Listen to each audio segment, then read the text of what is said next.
Eshadalon pasukan khusus Chechnya di bawah komando Zamit Kalaev berhasil mendorong mundur angkatan bersenjata Ukraina.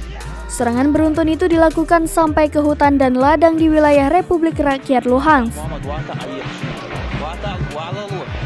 Video tersebut dibagikan lewat akun Telegram Kadyrov_95 pada Rabu 16 Juni 2022.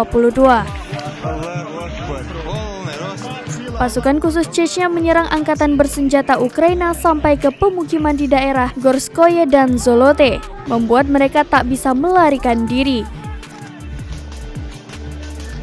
Dalam pertempuran yang sengit, angkatan bersenjata Ukraina berusaha bersembunyi di rumah-rumah penduduk. Namun, usaha itu tak berhasil. Unit UAV berhasil mendeteksi persembunyian angkatan bersenjata Ukraina dan langsung meluncurkan roket.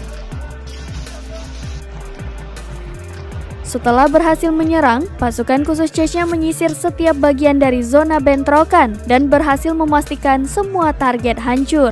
Serangan yang efektif dan efisien membuat berhasil unit-unit Chechnya dalam operasi khusus di Ukraina.